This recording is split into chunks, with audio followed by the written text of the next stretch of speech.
Right now at 6, a man still missing after a car crashes into Weiss Lake. Hear from loved ones praying for good news. Plus, the message tow truck drivers want you to hear after a deadly weekend crash in Tuscaloosa County. And planes flying above your home uninsured. Fighting for You investigates why some pilots don't have to carry insurance. Live from the news team that's working for you, this is ABC 3340 News at 6. Right now at 6 o'clock, you will notice a big change by this time tomorrow. As we speak, Arctic air on the way to central Alabama. The Arctic air, just the beginning of the wild weather weekend in store for central Alabama. Chief Meteorologist James Spann in the Weather Center with more on what we can expect. James? It's a weather smorgasbord. It's cool this evening, 40s and 50s, but very cold air getting close. Will be an Arctic air tomorrow into Friday morning. The high tomorrow, only in the low 40s. Some locations north of Birmingham could stay in the 30s all day. Then for the weekend, a big warm up on Saturday. We could see low 70s by Saturday afternoon. That will set the stage for the chance of strong storms Saturday night, mainly over the western part of the state. The main chance of the stronger storms, 8 o'clock Saturday night until 8 o'clock Sunday morning. And then temperatures drop like a rock during the day Sunday. We will likely be in the 30s by Sunday afternoon. And a small chance of a wintry mix over extreme North Alabama as the precipitation ends on Sunday.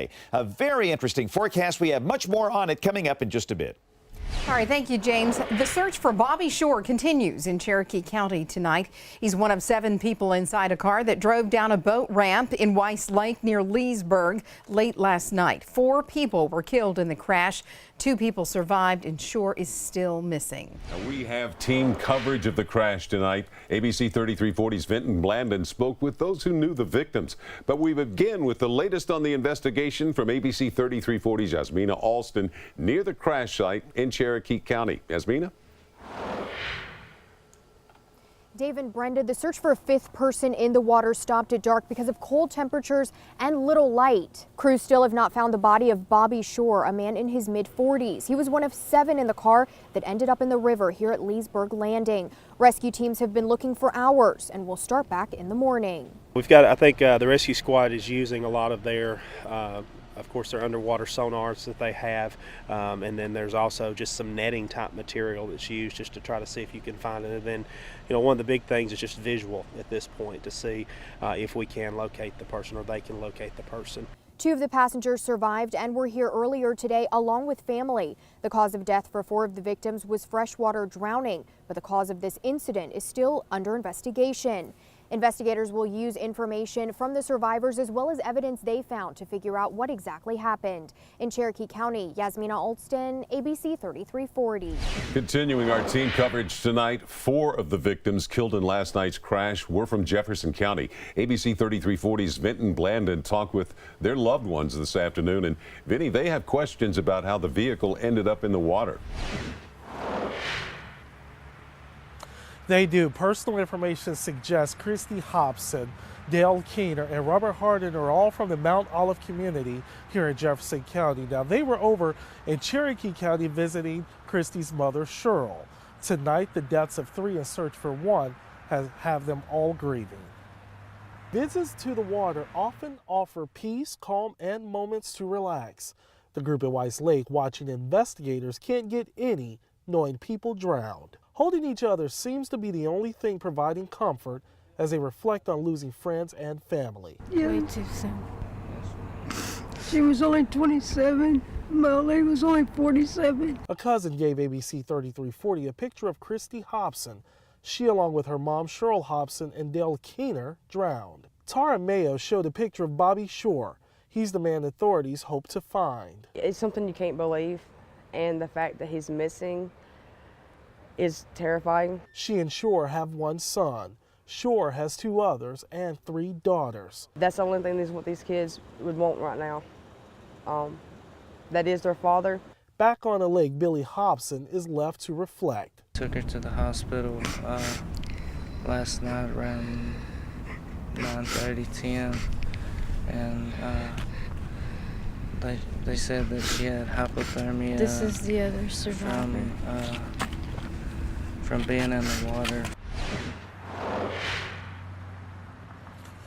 What happened on Weiss Lake is getting the attention of so many throughout central Alabama. Someone set up a jar inside Coosa Corners near the Leesburg Landing to help collect money to donate to the family so they can help pay for funeral costs. Reporting live in Jefferson County, Vincent Blandon, ABC 3340. Thanks, Vinny.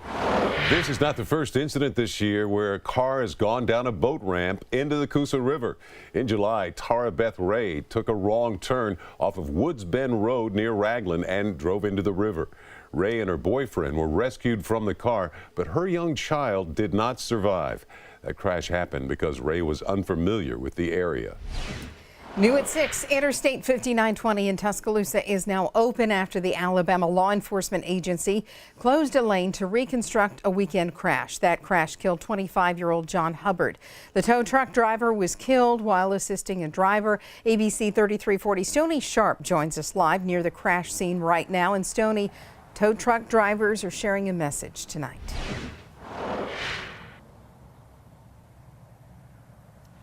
Indeed, Brenda, good evening. Tow truck drivers want to honor John Hubbard's life as well as bring renewed attention to Alabama's move over law. Tow truck operator John Hubbard knew his life purpose early on. He asked for a job at Passmore Towing in Bessemer at age 20. 5 years later, early Saturday morning, his earthly mission ended. Fellow tow truck drivers tell me Hubbard was the type guy who went out of his way to help people. He was a hard worker. He loved his job. He loved doing the towing business. You gotta love it to do it. Wednesday, traffic homicide investigators mapped the scene. Aaliyah says 2 vehicles collided Saturday, causing one to strike the disabled car Hubbard was servicing. Aaliyah has not determined if Alabama's move over law was a factor. Either way, tow truck operators like Dwayne Kazaa want you to slow down and move over. I worked one time and all I heard was run, you know, and everybody run down through the bushes and cars was piling up because somebody come up through there and they just started hitting their brakes. And AAA Alabama also releasing a statement. They say their service providers face treacherous highway conditions every day in efforts to help stranded motorists, adding it's extremely important motorists understand and obey the move over law to prevent these unnecessary injuries and deaths on our highways. Man, they need to be something done. Meanwhile, Kazaa's truck will be one of 100 in Hubbard's funeral procession Saturday.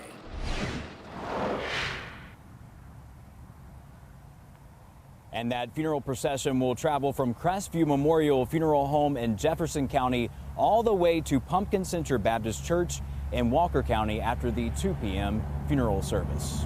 Live off I-59 in Tuscaloosa, Stoney Sharp, ABC 3340. You can expect to see more state troopers on the roads this holiday season. The Alabama Law Enforcement Agency tells ABC 3340 more troopers will be assigned to highways and interstates starting at midnight Friday. This will last through the rest of the year. Grants are making the extra patrols possible this year. Well, a raise to the Federal Reserve's key interest rate means you will now pay at least slightly more on loans. On Monday, we told you about the potential rate hike, and this afternoon, the Federal Reserve made it official. The short-term interest rate is rising from 0.5 to 0.75%. Now, this week, experts told ABC 3340, if you're planning on buying a home in the new year, make sure you get a fixed-rate mortgage. Also, what you pay for car loans and credit card rates could go up. Well, sprucing up for Christmas for families in need. Ahead, a Hueytown couple is using an uncommon mistake to bring smiles on Christmas morning. But first, easing congestion in downtown Tuscaloosa. The project just approved that's about to make parking a whole lot easier. You're watching ABC 3340, this station working for you. New at 6, an update to a story we first told you about in October. The Tuscaloosa County City Council has now approved construction on a new parking deck downtown. Now, it will be built behind the Trustmark Bank building between Greensboro Avenue and 23rd Avenue. 4 levels will provide 253 parking spaces with retail space on the ground level. Councilman Kip Tyner tells ABC 3340 News that the city will pay $1 million towards the deck, and the owners of the Trustmark Bank building will pay the rest. I guarantee you everybody knows somebody who's made one circle through downtown and will go somewhere else because they can't find a parking place. So this is long overdue, and we're very excited about the private investment, and this is something that we've had a little public-private partnership. Councilman Tyner says the new parking deck could be ready late next year. It felt a little chillier today, James Van. Oh, just wait. So we've got cold, we've got wind, we've got warmth, we've got strong storms, we've got rain. I mean, it's everything but the kitchen sink in this forecast. Let's go to our Skycam network. This is a live look at Birmingham Shuttlesworth International Airport. The sky clear, 50 degrees now. In the deep freeze tomorrow, I've got the 7-day forecast all coming up, so stay with us. Hundreds of small plane crashes every year. I was terrified. I don't really have the right words to explain. Stuck with medical bills and permanent injuries. Do I take that as no comment? No comment. Next, Fighting for You reveals why victims may have little recourse after pilot error.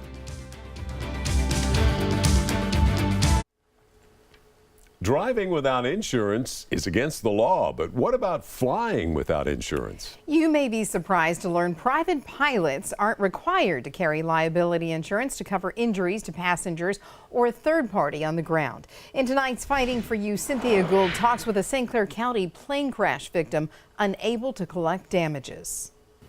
He said he was going to make an emergency landing. And I said, where at? And he said, hold on. Melissa Freeman recounts the harrowing experience. 4 years ago, a passenger in a small plane that crashed in Margaret, Alabama, barely missing homes. The first impact, I hit the windshield. I could hear all these people saying, about to blow up, get out, get out, get out. She says pilot James Chapman didn't even bother to help her. He then crawled over me and out the door, did not. He didn't even try to get you out? He did not undo my seatbelt, did not help me out of the plane. Today she's left with medical bills and her career as a surgical nurse is over due to a hand injury. But still, I'm very blessed and I thank God every day. Thankful to be alive, but angry the pilot who ran out of gas in midair won't pay damages ordered by a jury of $205,000. Typically, when you survive a plane crash, you send the pilot flowers instead of a lawsuit. Attorney Vanderveer says the fault clearly rests with the pilot. Ultimately, it would be helpful for her if Mr. Chapman would take some responsibility for this. We caught up with Chapman at the Margaret City Council meeting where he served for 10 years. He also owns a local business. Do you plan to pay her the judgment? And you're not going to take any responsibility? Do I take that as no comment? No comment. The plane Chapman was flying was registered to a family member. The insurance policy, though, ruled invalid due to no required inspection or a medical certificate. But no law was broken here. FAA spokeswoman Kathleen Bergen confirming private pilots who fly general aviation do not have to have insurance. I pay tens of thousands a year. We questioned longtime pilot and the head of the Shelby County Aviation Association about this lack of oversight. I can't imagine myself going up there without liability insurance and all that kind of stuff. So, and I don't really know anybody that does that. And while most believe the majority of pilots do carry insurance, nobody really knows for sure the numbers. So the accountability is in a very gray area when there are deaths, injuries, or property damage. Melissa's got medical bills. She's not working anymore. If she's guilty of anything, it's for, trusting in a person who is in a level of trust in his community at this very moment. Cynthia Gould, ABC 3340. Figures from the NTSB show there were roughly 1,200 small plane crashes in 2015 with 376 fatalities. New tonight, a couple at a local trucking company are giving Christmas trees to families in need. Ray and Sherry Springfield are donating the trees left over from a shipment. Now, they were supposed to go to Costco in Montgomery, but they were full, so the truck returned to Hueytown full of trees. On Tuesday, when the Springfields learned what had happened, well, they decided to give them away. Because it's Christmas. No kid wants to wake up and not even have a Christmas tree in the house. Really. I agree. Now, there are more than 30 Christmas trees available at Clark Freight Lines. You can stop by 3405 Davy Allison Boulevard in Hueytown to pick one up, or call 205-436-8040 if you need a tree. Well, kick off the weather with a live look at US 278 in Coleman. That's from our Coleman Skycam. They've dropped down to 45 degrees. Most spots go below freezing tomorrow morning. Friday morning will be even colder. But the weekend, some wild weather changes. Here's the deal. Now, during the day Saturday, we will likely warm into the low 70s. That will set the stage for the chance of strong storms late Saturday night, early Sunday morning, mainly on the western side of the state. The main window for the strong storms about 8 o'clock Saturday night until 8 o'clock Sunday morning. Severe storms possible, I'd say not especially likely, but you always have to watch these type systems this time of the year. Then much colder Sunday. We fall during the day, wind up in the 30s Sunday afternoon. Maybe a touch of sleet or freezing rain near the Tennessee border. I'd say the prospects of any issues with that are very, very small at this point. 47 now in Birmingham, mid-40s for Anniston and Gadsden, Tuscaloosa 54. And goodness, is it cold up north. Way below zero on the Canadian border. Bismarck, North Dakota dropping to 1 below. This is the air we experience tomorrow. The next Arctic surge arrives on Sunday.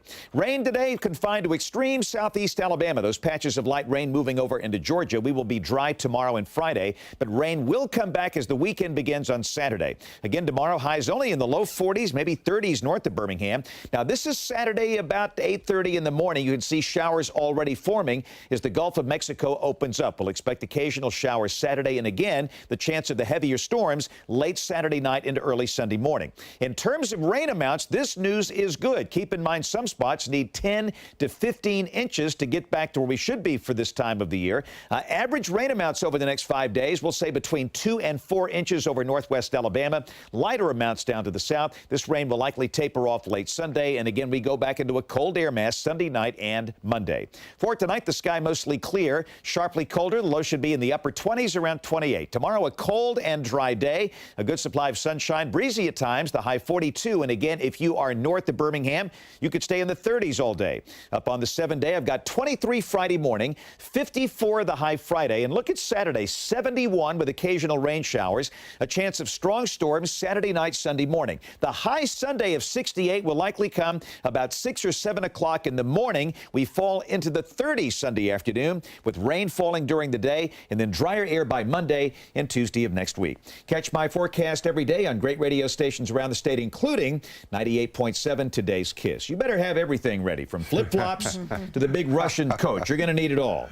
The big coats. Yeah, all right. big wow. ones. Thank you, James. All right. Well, always ready. Here's Jeff Spiegel with sports. Coming up next, Auburn will not have a pair of starters when it takes the floor Thursday night. We'll tell you who's sidelined. Also, Nick Saban is a Bear Bryant Award finalist. Jonathan Allen is a Lombardi Award finalist. And up next, we'll tell you Allen is also leading a wave of Tide players in a mock draft.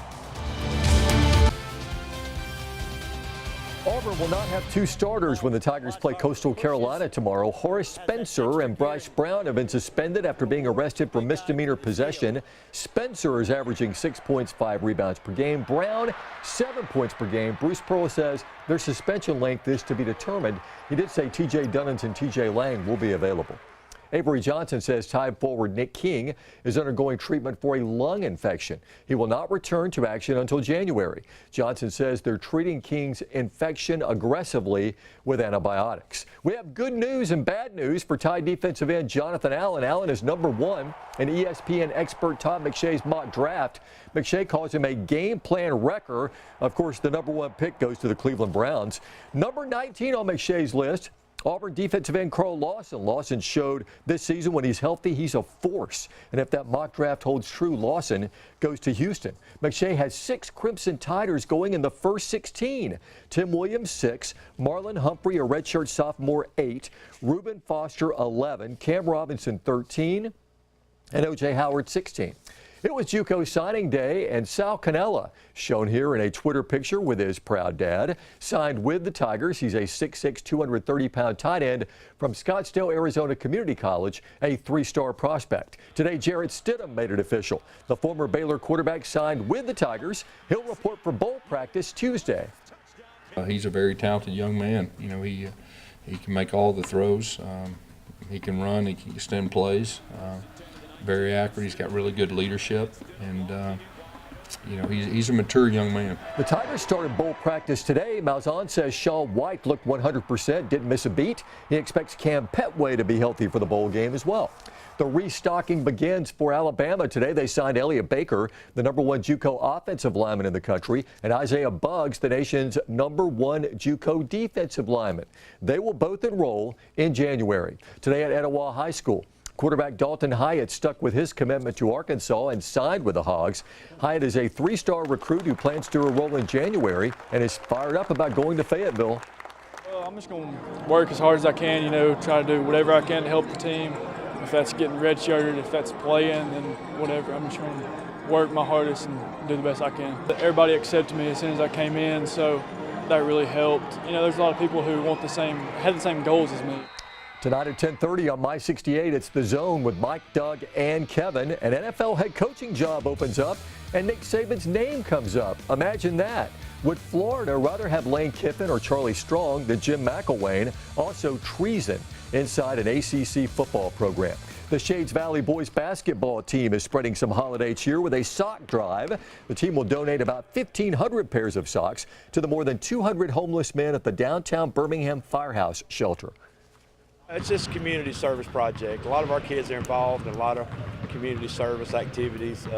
We do Habitat for Humanity every summer. We go work on houses, and we always do something around Christmas time to try to do something special for, you know, other people. And Joe Whalen will have more with the Mounties coming up tonight at 10. That's a really cool thing for those kids to do. Good on them. Yeah. Last check, James. I think Dave putting these nice flowers out here. They're looking good, Dave. Beautiful. Thank you. Good job. Let's take a look at our 7-day. Tomorrow, dry, cold, 42. 54 Friday. Showers on Saturday. Much warmer, the high 71. A chance of strong storms late Saturday night, early Sunday morning. Keep in mind the high Sunday is going to come early in the morning. We'll be in the 30s by Sunday afternoon. A wild roller coaster ride. More weather at 10. All right, thanks, James. That's all the time we have for the news at 6. Your next news is tonight at 10.